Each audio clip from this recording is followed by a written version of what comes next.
Salam sejahtera untuk kita semua, salam sejahtera untuk Bapak, Ibu dosen yang saya hormati, dan juga teman-teman saya, dan para pemirsa yang sedang menyaksikan saya. Sebelumnya perkenalkan, nama saya Sion Kris Cahya Pelabi, dengan NIM akhir 079 dari kelas EAB. Di sini saya ingin memaparkan hasil analisa saya terhadap studi kasus dari buku Digital Business and E-Commerce Management Strategy, Implementation and Practice 6 editions dengan judul studi kasus adalah Setting the Internet Revenue Contribution at the Sandvik Steel atau Strategi Kontribusi Pendapatan Internet di Sandvik Steel. Dan sebelum kita lanjut, penting untuk kita mengetahui apa itu Sandvik Steel, perusahaan apa dia, dan bergerak di bidang apa, dan berasal dari mana. Maka dari itu, saya akan menjelaskan sedikit tentang Sandvik Steel itu sendiri. Jadi Sandvik Steel ini adalah sebuah perusahaan teknik multinasional asal Swedia yang memproduksi baja, nirkarat, dan logam paduan khusus. Sandvik juga menyediakan layanan dan peralatan untuk berbagai macam industri, seperti pertambangan, konstruksi, dan juga manufaktur. Dan perusahaan ini dibentuk pada tahun 1862, lalu tahun 1972 berubah nama menjadi Sandvik AB. Dan terakhir pada tahun 1984, perusahaan ini resmi menjadi perusahaan induk dan memiliki beberapa unit perusahaan di bawahnya. Jadi perusahaan induk dan area bisnis yang terpisah. Dan perusahaan ini memberikan ilustrasi yang baik tentang bagaimana kontribusi internet atau digital dapat digunakan untuk menetapkan tujuan di beberapa pasar geografis. Nah, kenapa demikian? Dari hasil analisa terhadap studi kasus yang dari buku yang tadi saya sudah sebutkan, dan perusahaan ini sendiri sebenarnya baru merumuskan strategi teknologi informasi pada tahun 1969, seperti yang disampaikan Claes Ek Hastrom, Kepala Eksekutif Perusahaan Sandvik Steel.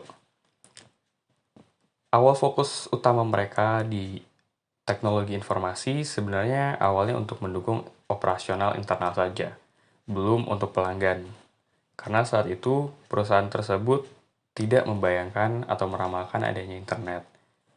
Lalu, seiring berkembangnya waktu, muncullah era internet dan transformasi digital yang mulai mengubah dunia bisnis. Akhirnya, Sandvik sendiri mulai memindahkan fokus teknologi informasinya yang awalnya untuk operasional internalnya saja menjadi memberikan manfaat langsung kepada pelanggan-pelanggannya. Dan berikut adalah strategi-strategi yang dilakukan oleh Sandvik Steel. Pertama adalah extranet. Nah, apa sih extranet? Mungkin sebelumnya kita sering tahunya internet ataupun mungkin ada yang udah pernah dengar intranet. Dan extranet sendiri adalah ibaratnya sebagai gerbang khusus yang perusahaan berikan ke pelanggan pilihan atau partner bisnis melalui sebuah situs atau sistem. Di mana pelanggan di sini bisa mengecek stok, melihat katalog, dan bahkan mengikuti pelatihan dan juga diskusi online. Seperti juga yang dilakukan oleh Koroman. Nah, Koroman adalah unit dari grup Sandvik sendiri. Jadi, tadi kita udah tahu kalau Sandvik Steel adalah perusahaan induk dan Koroman adalah salah satu unit perusahaan di bawah Sandvik Steel yang berada di divisi spesialis dalam alat pemotong. Nah, balik lagi ke extranet. Untuk masuk ke extranet sendiri itu harus login pakai username dan password. Karena balik lagi, isinya bukan untuk umum. Nah, contohnya di Sandvik Steel, extranetnya jadi Sandvik Steel menyediakan extranet dan di sana pelanggan bisa cek info produk terbaru, lihat stok global, dapat saran penggunaan alat, dan bahkan ikut diskusi online dan juga pelatihan juga. Jadi, mereka pakai extranet untuk bikin pelanggan merasa lebih dekat dan dilayani secara personal. Lalu kedua, penjualan online. Strategi penjualan online ini nggak jauh dari yang namanya digital. Jadi setiap bisnis digital pasti melaksanakan yang namanya strategi penjualan online, di mana pelanggan bisa beli alat tanpa harus datang ke tokonya secara langsung, atau melalui website ataupun online. Dan di sini yang lebih bagusnya, Stanfix Steel ini memberikan satu inovasi di mana selain memesan secara online, pelanggan juga bisa mendesain alat mereka sendiri secara online. Lalu ada personalisasi. Maksudnya bagaimana personalisasi? Di sini pelanggan dapat menyesuaikan layanan atau informasi sesuai dengan kebutuhan mereka, atau minat dan selera, atau bahkan kebiasaan masing-masing pelanggannya. Simpelnya kayak gini, seperti kita buka aplikasi online atau aplikasi belanja online seperti Shopee dan Tokopedia, di mana isinya atau homepage atau beranda aplikasi tersebut adalah yang paling sering muncul itu adalah yang paling sering kita cari. Dan juga promo-promo yang dikasih biasanya sesuai dengan minat kita. Dan juga notifikasi yang muncul dari aplikasi tersebut biasanya muncul notifikasi barang-barang yang kita suka saat sedang diskon. Nah, dalam konteks Senfix itu sendiri dan Koroman, itu bagaimana sih? Sama halnya dengan aplikasi belanja online, mereka juga menawarkan halaman web khusus untuk setiap pelanggan, yang isinya produk yang sering mereka beli, terus juga ada saran alat terbaik untuk kebutuhan mereka, dan info pelatihan sesuai bidang kerja mereka, dan yang terakhir ada rekomendasi untuk meningkatkan efisiensi kerja mereka. Jadi di sini pelanggan nggak perlu cari-cari lagi dari awal, karena semuanya sudah diatur untuk pelanggan sehingga lebih cepat, efisien, dan terasa lebih diperhatikan kita sebagai pelanggannya. Lalu ada strategi bekerja sama dengan saluran tradisional. Nah, saluran tradisional ini artinya apa? Jadi saluran tradisional ini adalah cara lama Senfix Steel menjual barang-barangnya. Jadi cara-cara tersebut seperti menjual lewat sales, menjual lewat distributor, atau bahkan pameran dan juga kunjungan langsung pelanggan. Sehingga meskipun jualan online, tapi mereka tetap melibatkan distributor dan agen-agen agar semua pihak tetap dapat manfaat dan terhindar dari yang namanya konflik.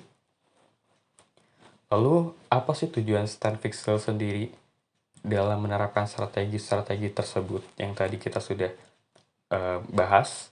Yang pertama adalah meningkatkan hubungan dan layanan ke pelanggan. Yang kedua, mengurangi biaya operasional. Yang ketiga, mempermudah akses informasi dan pembelian lewat internet.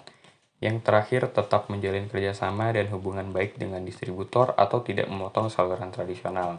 Nah, jadi inilah tujuan-tujuan yang ingin dicapai oleh Stanfix Steel saat mereka menerapkan strategi-strategi yang tadi yang saya sudah sebutkan.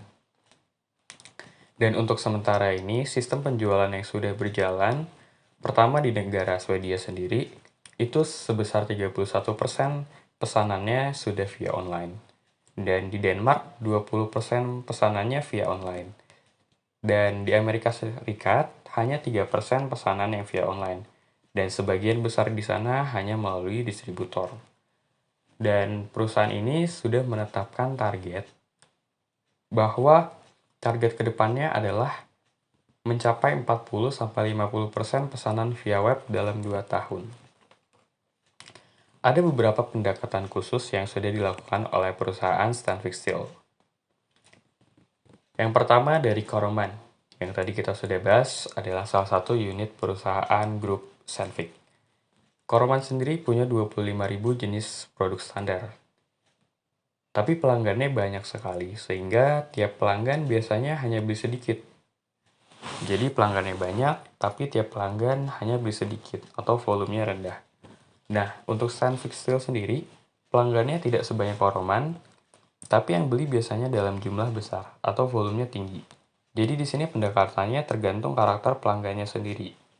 Dan tiap bisnisnya, tiap perusahaannya memiliki keuntungan berbeda, baik Stanfix Steel ataupun Koroman, sehingga meskipun dalam satu grup yang sama, tetapi manfaat yang diberikan pun berbeda. Nah, target mereka adalah minimal 200 pelanggan utama aktif menggunakan extranet dalam jangka waktu tertentu. Mungkin dalam setahun atau 6 bulan, tergantung rencana mereka. Dan dari 200 pelanggan utama tadi, Stanfix Steel berharap 80%-nya itu bilang bahwa keberadaan extranet adalah alasan penting mereka tetap memilih dan berbisnis dengan Sandvik. Jadi dari 200 pelanggan utama yang aktif di extranet tadi, itu Sandvik berharap ada feedback yang positif yang bilang bahwa extranet ini baik dan menjadi alasan penting. Itulah makanya mereka memiliki tugas khusus untuk mengembangkan extranet mereka. Dari strategi tersebut, hasil yang diharapkan adalah hubungan yang lebih kuat dan personal dengan pelanggan. Yang kedua, efisiensi operasional. Yang ketiga, keunggulan kompetitif dalam jangka yang panjang. Nah, kesimpulan dari strategi yang sudah dilakukan atau strategi bisnis berbasis digital Sandvik Steel.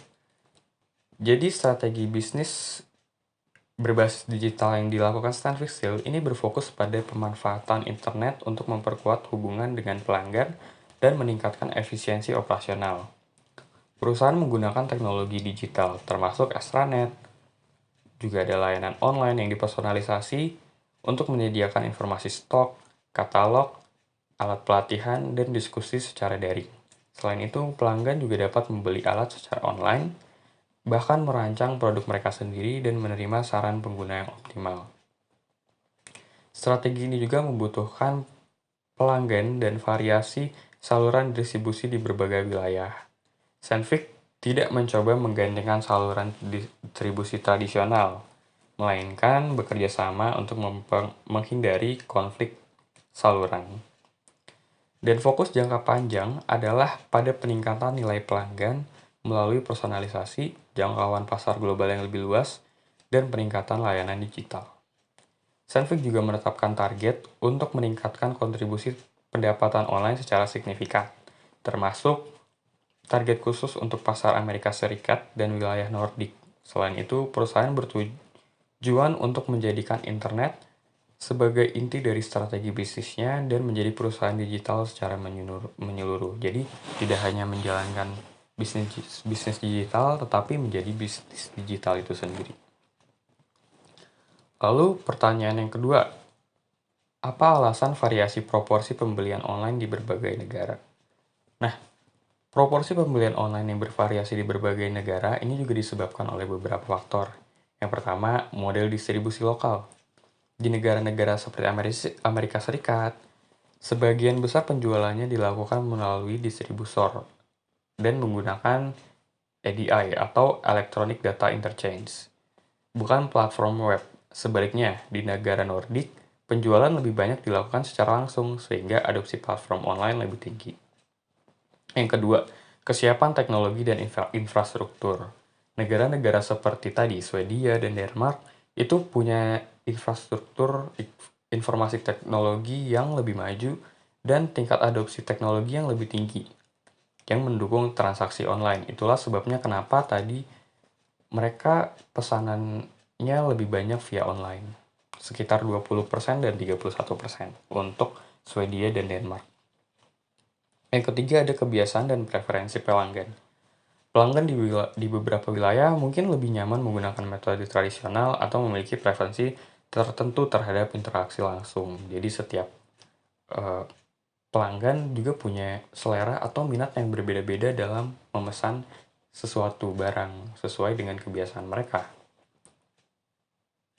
Nah, inilah sebabnya kenapa tadi variasi proporsi pembelian online di berbagai negara itu bervariasi atau berbeda-beda. Nah, lalu tibalah saatnya ke hasil analisis saya tentang kekuatan, kelemahan, peluang, dan ancaman dari strategi yang sudah dilakukan oleh Sandvik Steel. Yang pertama, kita akan bahas dulu tentang kekuatan. Nah, menurut saya ada beberapa kekuatan dari strategi yang sudah dilakukan oleh Sandvik Steel. Yang pertama adalah pengalaman informasi teknologi yang panjang dan matang. Sandvik sudah punya strategi IT atau informasi teknologi sejak tahun 1969. Ya, itu zaman-zamannya mungkin internet baru saja populer atau zaman-zaman awalnya internet. Dan ini sudah menunjukkan bahwa ada fondasi teknologi yang kuat dan teruji dengan waktu. Sehingga itu menjadi kekuatan bagi strategi yang mereka lakukan. Yang kedua, fokus pada kebutuhan pelanggan. Digitalisasi diarahkan bukan cuma untuk efisiensi internal, bukan cuma untuk efisiensi atau operasional internal, tapi juga untuk memberikan nilai lebih ke pelanggan. Contohnya tadi halaman web yang dipersonalisasi, pelatihan online, dan juga desain alat secara mandiri. Lalu yang ketiga ada komitmen tidak mengganggu saluran tradisional. Nah, menurut saya eh, perusahaan ini juga menjaga hubungan baik dengan distributor atau reseller. Jadi tidak menimbulkan konflik dengan channel penjualan lama. Nah, ini juga strategi yang cukup baik agar transformasi digital ini tidak bikin konflik dengan mitra yang sudah ada. Jadi, semua hal atau semua orang itu tetap terlibat gitu. Tidak ada agen atau orang-orang yang merasa dirugikan dengan adanya transformasi digital. Jadi dengan adanya penggabungan cara digital dengan saluran tradisional ini, menurut saya justru bikin perusahaan tersebut menguntungkan banyak orang. Lalu yang keempat ada produk khusus dan variatif. Seperti yang udah kita bahas tadi, Corman punya 25.000 produk standar. Banyak variasi dan bisa disesuaikan lewat layanan digital. Lalu, Senfixil juga melayani dengan volume tinggi, seperti layanan extranet yang cocok untuk mereka. Lalu yang kelima adalah pendekatan bertahap dan adaptif. Jadi di sini perusahaan ini tidak langsung memaksa semua pelanggan untuk pindah secara online, tapi secara bertahap dan disesuaikan dengan wilayahnya masing-masing. Misalnya tadi target mereka 40% web pesanan web di Amerika Serikat karena awalnya hanya 3%. Lalu ada komunikasi dan kolaborasi yang lebih efisien. Jadi dengan extranet, pelanggan bisa akses stok atau melihat katalog, dan juga bisa diskusi dan pelatihan secara online. Jadi itu juga merupakan kekuatan dari strategi ini. Sehingga ini juga bisa membangun hubungan antara pelanggan dan perusahaan secara langsung tanpa perlu adanya pihak lain. Jadi perusahaan dan pelanggan bisa saling berhubungan secara langsung. Lalu kita akan bahas kelemahannya atau weakness. Yang pertama, keterbatasan pelanggan.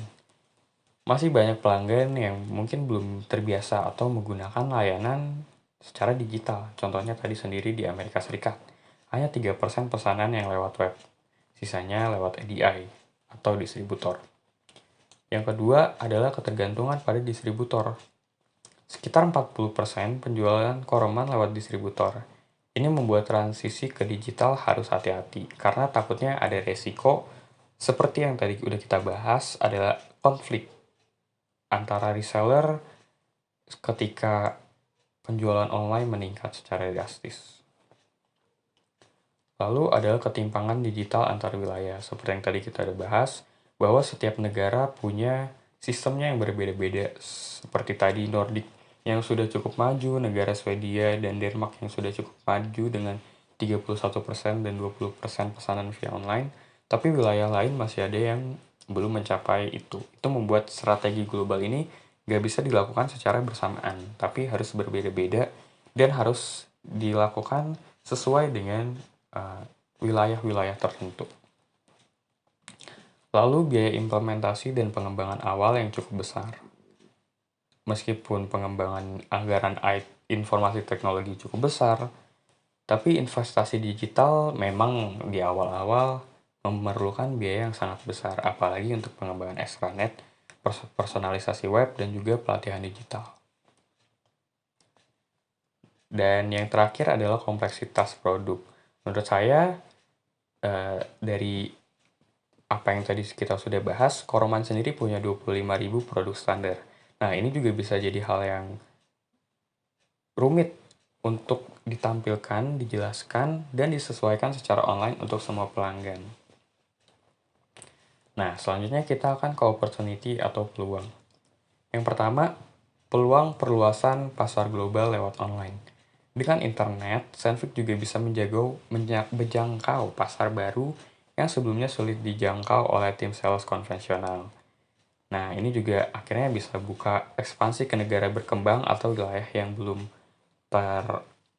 terjangkau secara maksimal. Jadi ini bisa peluang baru untuk memperluas pasar perusahaan Stanford Steel. Kedua adalah meningkatkan penjualan lewat web atau e-commerce B2B, business to business. Nah, masih banyak pesanan yang belum dilakukan via web. Artinya ada potensi untuk meningkatkan efisiensi dan juga volume penjualan online, terutama di wilayah seperti Amerika Serikat tadi. Lalu personalisasi layanan pelanggan. Nah, fitur-fitur yang tadi kita udah bahas seperti web yang dipersonalisasi itu bisa meningkatkan loyalitas pelanggan, meningkatkan pengalaman pengguna, dan juga bisa menjadi peluang untuk membedakan dari pesaing-pesaing yang lain. Lalu peluang penguatan hubungan langsung dengan pelanggan, seperti yang tadi kita udah bahas, dengan digitalisasi itu mereka bisa langsung berhubungan dengan para pelanggannya tanpa perlu adanya pihak lain. Dan ini bisa menciptakan customer retention yang sangat kuat atau yang lebih kuat. Lalu, efisiensi dan penghematan biaya. Jadi, dengan adanya sistem online seperti extranet, e-commerce, dan pelatihan digital, ini bisa mengurangi biaya-biaya operasional, contohnya biaya kunjungan sales, atau biaya cetak katalog, ini juga biaya training secara offline. Nah, jadi dengan adanya strategi tadi, itu bisa membuat beberapa tahun ke depan itu biaya operasional yang dilakukan perusahaan itu lebih hemat. Lalu yang terakhir adalah inovasi produk dan layanan. Jadi dengan feedback tadi yang udah dilakukan dari pelanggan via web atau extranet tadi, itu mereka bisa lebih cepat mengembangkan produk dan juga menyempurnakan produk sesuai kebutuhan pasar. Jadi ketika feedback masuk dari pelanggan, Stanfix Steel bisa langsung berinovasi dan menyesuaikan produk dengan kebutuhan pelanggan atau kebutuhan pasar. Lalu yang terakhir adalah threats atau ancaman atau tantangan. Nah, tantangan di sini yang paling utama adalah cara mengubah mindset karyawan dan pelanggan. Contohnya gimana? Menurut saya mungkin nggak semua orang itu bisa paham dan bisa langsung mengerti.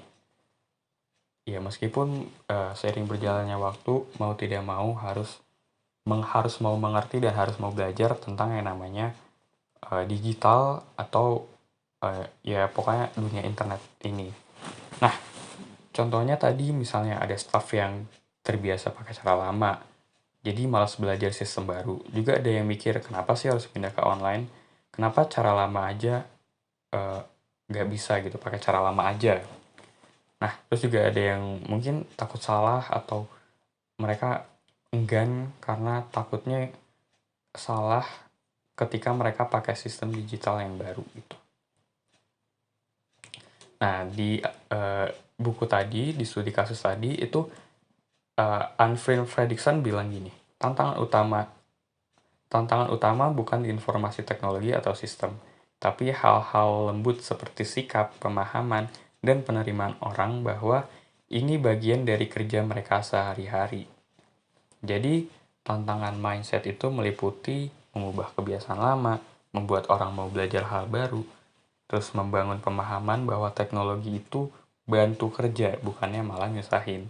Yang terakhir adalah menanamkan bahwa digital itu bukan lagi pilihan, tapi sudah sebagai kebutuhan. Lalu yang kedua ada tantangan persaingan bisnis digital yang semakin ketat. Nah, nggak perlu dipungkiri, seiring berjalannya waktu makin banyak perusahaan-perusahaan lain yang mencoba berinovasi secara gebrak-gebrakan, secara kontras untuk berlomba-lomba memiliki bisnis atau strategi digital yang lebih baik. Itulah kenapa persaingan bisnis digital menjadi tantangan. Yang terakhir adalah keamanan data pelanggan atau cybersecurity dan maintenance website. Ini juga menjadi tantangan bagaimana caranya untuk mengamankan data-data pelanggan agar tidak terjadi atau mencegah yang namanya kebocoran data atau kehilangan data sehingga mengganggu yang namanya operasional digital.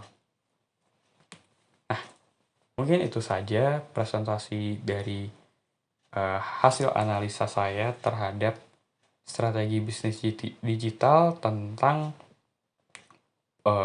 perusahaan Stanfix Steel atau strategi kontribusi pendapatan internet di Stanfix Steel. Kurang lebihnya saya mohon maaf. Sekian dari saya. Terima kasih.